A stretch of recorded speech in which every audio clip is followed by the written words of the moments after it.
Hi friends, ಎಲ್ರಿಗೂ ನಮಸ್ಕಾರ. ನನ್ನ ಚಾನಲ್ಗೆ ವೆಲ್ಕಮ್ ಅಂತ ಹೇಳ್ತಾ, ಈ ಒಂದು ಚಾನಲ್ನ ನೀವೇನಾದರೂ ಸಬ್ಸ್ಕ್ರೈಬ್ ಮಾಡ್ಕೊಂಡಿಲ್ಲ ಅಂತಂದರೆ ಸಬ್ಸ್ಕ್ರೈಬ್ ಮಾಡ್ಕೊಳ್ಳಿ.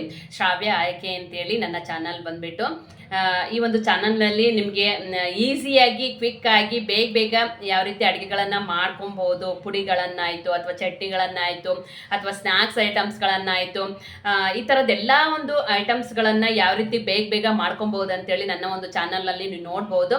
ನನ್ನ ಚಾನಲ್ನ ಸಬ್ಸ್ಕ್ರೈಬ್ ಮಾಡ್ಕೊಂಡಿಲ್ಲ ಅಂತಂದರೆ ಸಬ್ಸ್ಕ್ರೈಬ್ ಮಾಡ್ಕೊಳ್ಳಿ. ಅಲ್ಲಿ ನಿಮಗೆ ಏನಾದರೂ ಇಷ್ಟ ಆದರೆ ಲೈಕ್ ಮಾಡಿ, ಶೇರ್ ಮಾಡಿ ಮತ್ತು ಕಮೆಂಟ್ ಮಾಡಿ. ಓಕೆನಾ ಫ್ರೆಂಡ್ಸ್, ನಮ್ಮ ಒಂದು ಚಾನಲ್ಗೆ ಸಪೋರ್ಟ್ ಮಾಡಿ. ಓಕೆನಾ. ಈಗ ಬ್ಯಾಚುಲರ್ಸ್ ಇರ್ತಾರೆ ಅಥವಾ ಮನೆಯಲ್ಲಿ ಎಲ್ಲರೂ ಇರ್ತಾರೆ, ಬಟ್ ಪಲ್ಯಗಳು, ಸಾಂಬಾರು, ಸಾರು, ರಸಮ್ ಏನೇನು ಮಾಡಿರ್ತೀರಾ ಅದೆಲ್ಲ ಶಾರ್ಟೇಜ್ ಬಿದ್ಬಿಡುತ್ತೆ.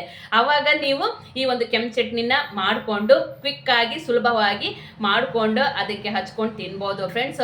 ಈ ಒಂದು ಕೆಂಪು ಚಟ್ನಿ ಬಿಸಿ ಬಿಸಿ ಅನ್ನಕ್ಕೆ, ಆಮೇಲೆ ರೊಟ್ಟಿಗೆ, ಚಪಾತಿಗೆ, ಇಡ್ಲಿಗೆ, ಪಡ್ಡಿಗೆ, ಆಮೇಲೆ ದೋಸೆಗೆ ಎಲ್ಲದಕ್ಕೂ ನೀವು ತಿನ್ಬೋದು ಹಚ್ಕೊಂಡು. ತುಂಬ ರುಚಿಯಾಗಿರುತ್ತೆ.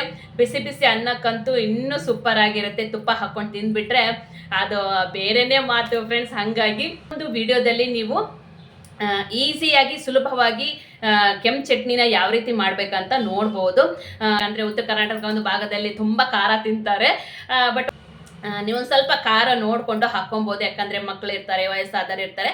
ಹಾಗಾಗಿ ಖಾರ ಪುಡಿನಾಯ್ತು ಅಥವಾ ಒಣಮೆಣಸಿಕಾಯಿನಾಯ್ತು ನೋಡಿಕೊಂಡು ಹಾಕ್ಕೊಬೋದು. ನನ್ನ ಒಂದು ವಿಡಿಯೋ ನೋಡ್ತಾನೆ ನೀವು ಕೆಂಪು ಚಟ್ನಿನ ರೆಡಿ ಮಾಡ್ಬೋದು.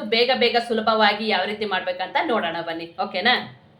ನೋಡಿ ಫ್ರೆಂಡ್ಸ್, ಕೆಂಪು ಚಟ್ನಿಗೆ ಏನೆಲ್ಲ ಬೇಕು ಐಟಮ್ಸು ಇದೆಲ್ಲ ಮನೇಲಿ ಇದ್ದೇ ಇರುತ್ತಲ್ಲ ಫ್ರೆಂಡ್ಸ್. ಅಡುಗೆ ಮನೇಲಿ ಎಲ್ಲ ಯೂಸ್ ಮಾಡ್ತೀವಿ. ಈ ಎಲ್ಲ ಐಟಮ್ಸ್ಗಳನ್ನು ಯೂಸ್ ಮಾಡಿ ನಾವು ಕೆಂಪು ಚಟ್ನಿನ ರೆಡಿ ಮಾಡೋಣ. ಓಕೆನಾ. ಒಬ್ಬೊಬ್ಬರು ಒಣಮೆಣ್ಸಿಕಾಯಿಂದನೂ ಮಾಡ್ತಾರೆ, ಬಟ್ ಪರವಾಗಿಲ್ಲ. ಖಾರ ಪುಡಿ ಇದ್ದರೆ ಖಾರ ಪುಡಿಯಿಂದನೂ ನೀವು ಮಾಡ್ಕೊಬೋದು. ಓಕೆನಾ.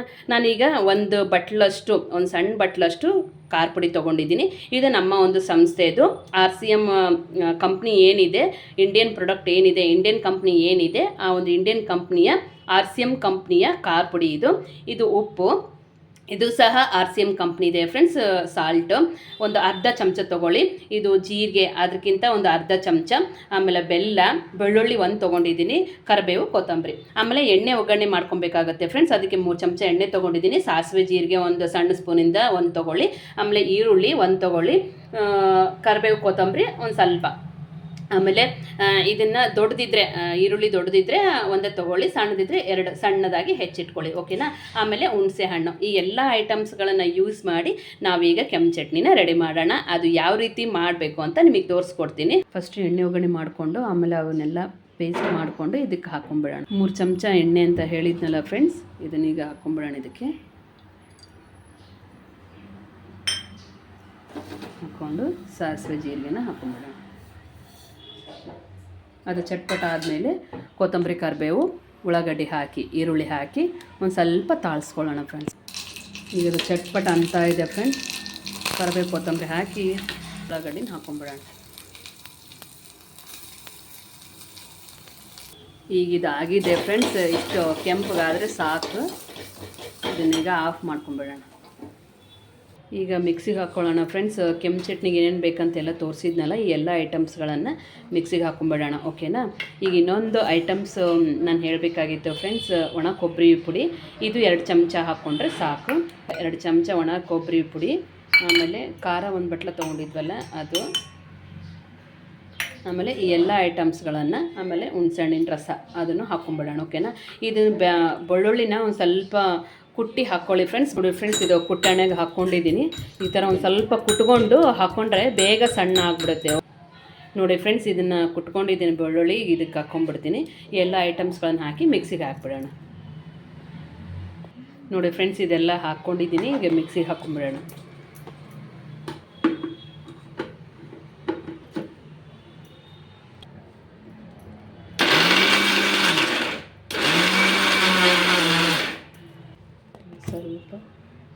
ಇನ್ನೂ ಸ್ವಲ್ಪ ಸಣ್ಣ ಆಗಬೇಕು. ಒಂದು ಸ್ವಲ್ಪ ಬೇಕಾದರೆ ಹುಣಸೆಹಣ್ಣಿನ ರಸ ಇರುತ್ತಲ್ಲ ಅದನ್ನಾರ ಹಾಕ್ಕೊಳ್ಳಿ, ಅಥವಾ ಒಂದು ಸ್ವಲ್ಪ ನೀರಾದರೂ ಹಾಕ್ಕೊಳ್ಳಿ. ಓಕೆನಾ.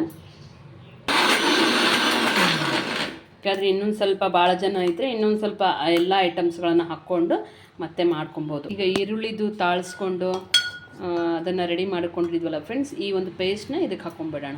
ನೋಡಿ, ಈ ಪೇಸ್ಟ್ನೆಲ್ಲ ಇದಕ್ಕೆ ಹಾಕ್ಕೊಂಡು ಒಂದು ಸ್ವಲ್ಪ ನೀರು ಬೇಕಾದ ಗಟ್ಟಿ ಸಾಕು ಅಂದರೆ ಅಂದರೆ ಒಂದು ಸ್ವಲ್ಪ ನೀರು ಹಾಕಿದರೆ ಒಂದು ಸ್ವಲ್ಪ ಬೇಗ ಖಾಲಿ ಮಾಡ್ಬೇಕು ಇದನ್ನು.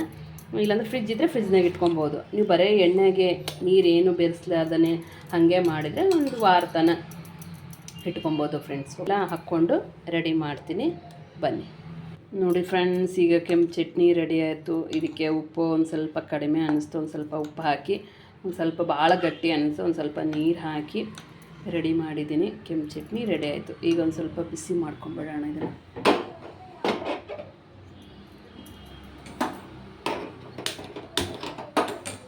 ಸ್ವಲ್ಪ ಬಿಸಿ ಮಾಡಿಟ್ರೆ ಚೆನ್ನಾಗಿ ಅನಿಸುತ್ತೆ ಫ್ರೆಂಡ್ಸ್. ಭಾಳ ದಿನ ಇಡ್ಬೋದು, ಬೇಡ ನಾವು ಹಂಗೆ ಇಡ್ತೀವಿ ಅಂದರೆ ಪರವಾಗಿಲ್ಲ. ಇದ್ರಲ್ಲ ಫ್ರೆಂಡ್ಸ್, ಕೆಂಪು ಚಟ್ನಿ ಯಾವ ರೀತಿ ಮಾಡಬೇಕಂತ. ಈ ಥರ ಕೆಂಪು ಚಟ್ನಿನ ಬೇಗ ಬೇಗ ಸುಲಭವಾಗಿ ಮಾಡ್ಕೊಳ್ಳಿ ಮನೇಲಿ. ಇವತ್ತಿನ ವಿಡಿಯೋ ಇದಾಗಿತ್ತು ಫ್ರೆಂಡ್ಸ್.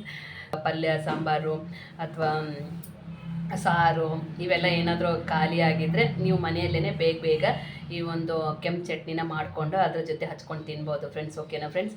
ಈ ಒಂದು ವಿಡಿಯೋ ನೋಡಿದ್ದಕ್ಕೆ thank you friends. Bye friends ಎಲ್ರಿಗೂ.